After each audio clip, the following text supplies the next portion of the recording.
Some days start with coffee. Others start with a warning you can't quite name. What would you risk if telling the truth meant putting a target on your back? That morning in Washington felt like that. The sun hadn't shown its face, and maybe it knew better. The city wore a color between slate and ash, the air still enough to make you wonder if the wind had been told to stand down. The Capitol steps were barricaded in steel, narrow corridors guiding people through. One side of the crowd carried American flags and signs. Truth now. No one above the law. The other side's signs bore faces, stamped with either shame or hero. And there, slipping through the checkpoint without breaking stride, was Tulsi Gabbard. No entourage, no grand wave, just a dark overcoat buttoned tight at the neck and a leather folder under one arm. She moved like someone trained to walk past noise. I'd seen that walk in soldiers returning from deployments, in whistleblowers heading to a podium. Shouts followed her. Cheers, accusations, chants of her name. She didn't turn her head. Each step brought her closer to the heavy oak doors.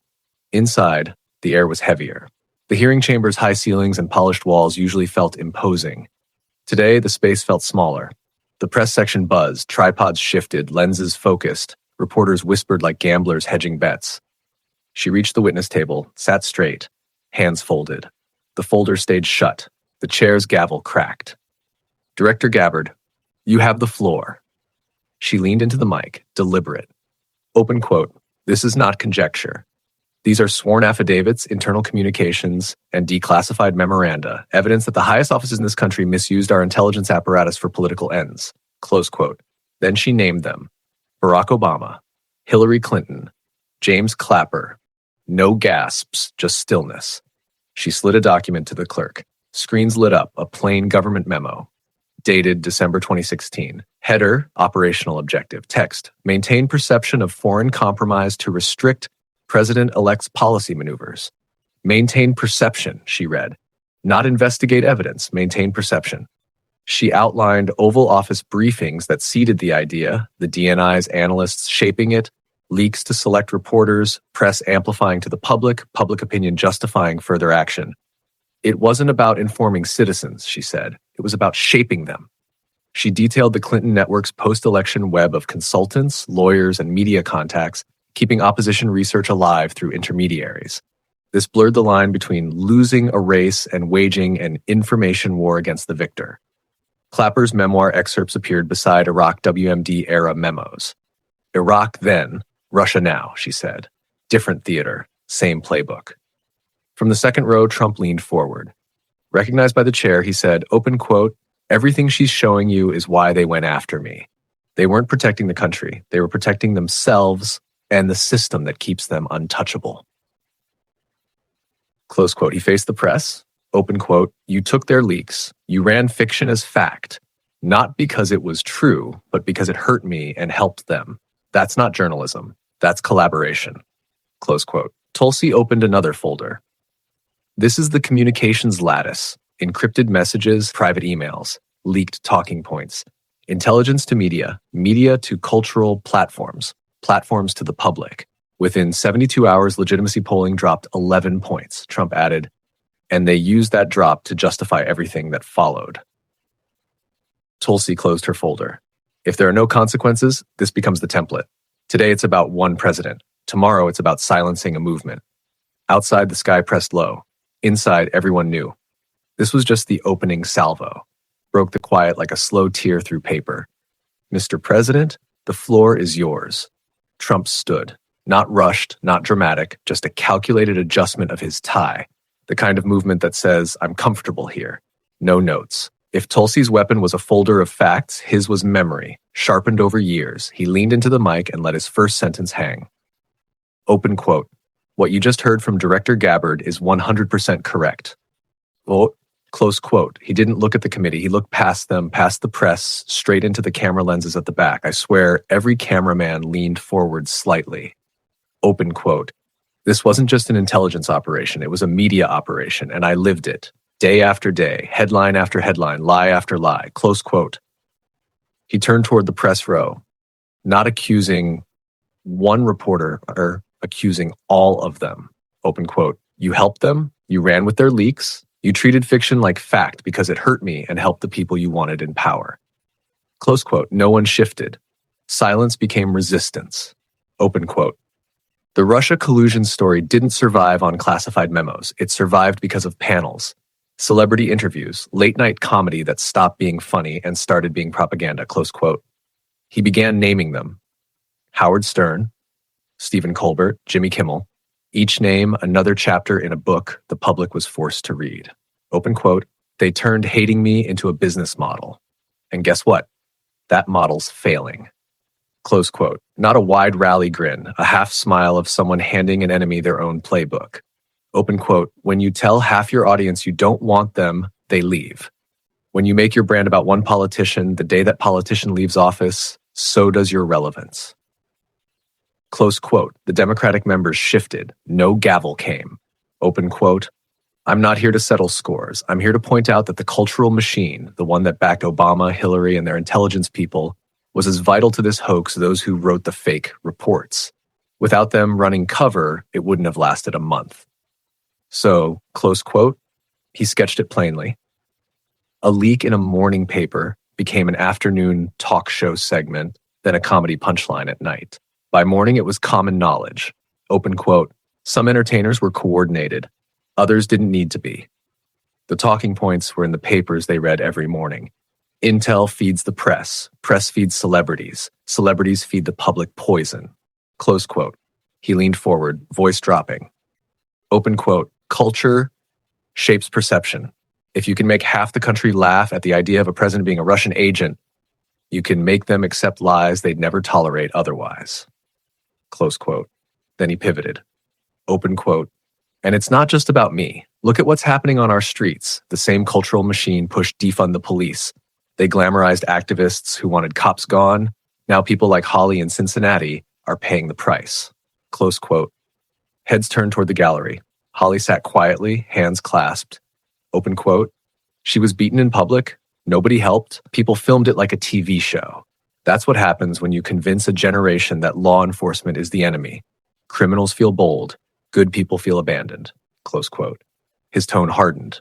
Open quote. The same political class that lied about me, that lied about Russia, lied about policing, and the results are just as deadly. Close quote. Democrat tried to interject. Trump cut him off. Open quote. Careful is how we got here.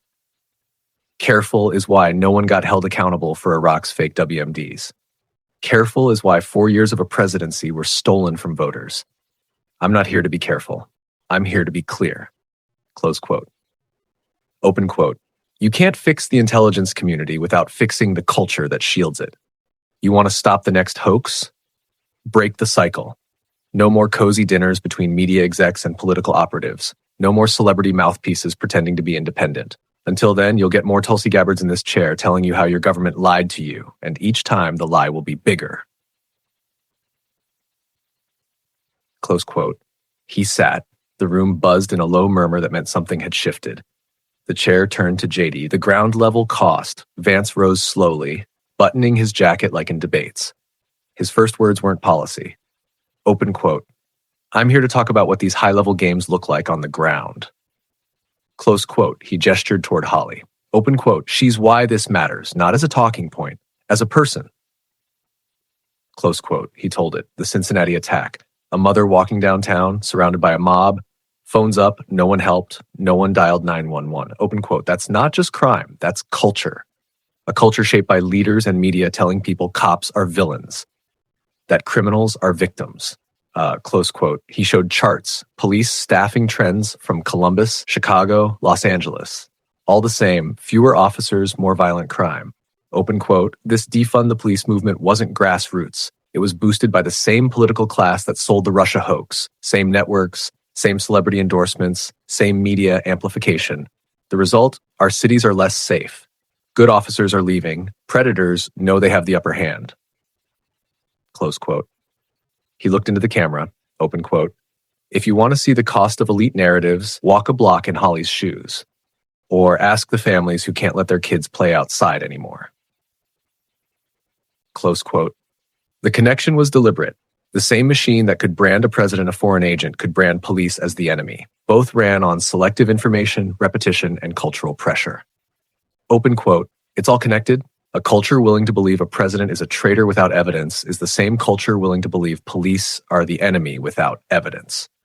Both came from the same pipeline. Activist politicians, complicit media, and influencers who profit from division. Close quote. He closed with a warning. Open quote. If you want to protect the country, don't just investigate intelligence failures. Dismantle the cultural machinery that laundered lies into accepted truth. If you don't, the next Holly won't make it here to testify. Close quote.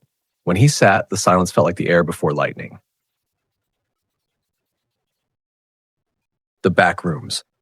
While the hearing moved to procedure, I slipped into the hall. The buzz came from both ends, the committee room behind me, the press swarm ahead. In a side corridor, two staffers from opposing parties stood close. "We can't defend this in full," one said. "So you break ranks?" the other asked. "I didn't say that. Well, look, we shift the frame, make it about systemic reform without touching the top names." That was the play. Always. When the facts got heavy, reframe until the public forgot who was holding the pen. The spin rooms outside, networks were already split-screening the testimony. Tulsi pointing at the lattice map of leaks and media ties on one side, analysts on the other doing verbal gymnastics to explain why it didn't mean what it obviously meant. A younger reporter spoke into his live hit, adrenaline in his voice. "This isn't just a partisan fight anymore," he said. "It's about whether culture itself can be weaponized like intelligence." He was right, and the people named today knew it. The quiet fallout. That night, you could feel the ripple beyond DC. Podcasts overseas, Britain, Australia, Canada, picked up the clips, framing them as a warning about importing US narratives. Social media split predictably, but the most shared posts weren't snark or memes. They were the raw moments. Tulsi reading Maintain Perception into the record, Vance telling Holly's story, Trump staring into the press row. No hashtag could smother that kind of clarity. The last day began sharper than the rest. Washington felt like it had been holding its breath for a week, and now it was ready to let it out. Barricades lined the Capitol steps. They funneled two tides of protesters toward the same narrow entrance. On one side, flags snapped in the wind, the sound like 100 sails catching at once. On the other, signs with the faces of Barack Obama, Hillary Clinton, and James Clapper. Some stamped with the word justice. Others with shame. News crews had camped out since before sunrise. Drone cameras hovered overhead. The low roar of the crowd rose and fell like waves hitting a breakwater. Every lens was locked on those heavy oak doors waiting for them to open. Inside, the chamber was already full. Not a single seat empty. The walls seemed to lean inward under the weight of expectation. For 5 days, testimony had stripped away layer after layer. Intelligence operations, media cooperation, cultural reinforcement. Today wasn't about new revelations. It was about consequences. The chair opened the session with just a few words. "We have sworn testimony, verified documents, and a clear record of conduct. The decisions we make today will be recorded for history." Tulsi Gabbard sat at the center table, hands folded, face unreadable. She had been the spear point all week. Now she was the anchor keeping this moment from drifting into compromise. The first witness was a 30-year intelligence veteran. He spoke under whistleblower protection. His tone was flat, but the content landed like stone on glass. Operations were tasked from the top. The directive was to create a narrative, one that could justify ongoing investigations into the president-elect. This was not about Russia. It was about control. Control over perception, over policy, over the electorate. From the top meant exactly what it sounded like. When pressed, he did not hesitate.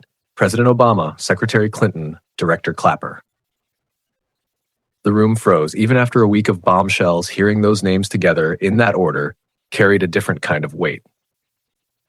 The next witness was a forensic data analyst. Her team had combed through terabytes of communications, emails, encrypted messages, talking points. She projected a cluster map onto the chamber's screens. "Here," she said, "the narrative shifts from an unverified dossier to active collusion." She pointed at a glowing line between two nodes. This was the handoff, from Clapper's office to a major news outlet. From there to celebrity platforms. Within 72 hours, polling on presidential legitimacy dropped by 11 points. From behind her, Trump leaned toward his microphone. "And they used that polling," he said, "to justify everything that followed. Investigations, leaks, nonstop harassment. They stole 4 years from the voters. The gavel cracked once. The point was already made. Then came the memo that turned the air heavier. Internal emails between media executives. They discussed ratings tied to anti-Trump content. A chart on the screen showed viewership spiking during major collusion cycles, declining only when the outrage ran dry. It was clear. The machine had been profitable until the story collapsed. By midday, the evidence was a wall too high to climb. Attempts from the minority to frame it as a policy disagreement sounded thin, even to their own side. Now it was time for remedies. Tulsi stood, holding a single page. Her voice was steady. We cannot allow the intelligence community to be weaponized against political opponents. We cannot allow media conglomerates to act as the communications arm of a political party. I am introducing a joint resolution calling for the independent prosecution of all officials, elected, appointed, or contracted, who engaged in this operation. That includes former President Barack Obama, former Secretary Hillary Clinton, and former Director James Clapper. The words hit like a sudden drop in pressure. Cameras clicked in rapid bursts. Even some allies shifted in their chairs. JD Vance rose to speak. His tone was measured, almost cold. Accountability is not vengeance. It is deterrence. If you want to stop the next hoax, the next city burned by bad policy, you have to send the message that power abused will be power stripped. The vote was set for that afternoon. During the break, the crowd outside swelled. Helicopter footage showed a sea of red, white, and blue. Hand-painted signs bobbed above the mass. No one above the law. Media is not immunity. This is the real collusion. When the session resumed, the vote moved quickly. Yeses, noes, abstentions. The resolution passed. Within hours, the Department of Justice announced a special counsel. A joint task force of federal prosecutors and independent investigators would pursue charges. Abuse of power, conspiracy against the United States. No one named was immune from subpoena. The media reaction fractured instantly.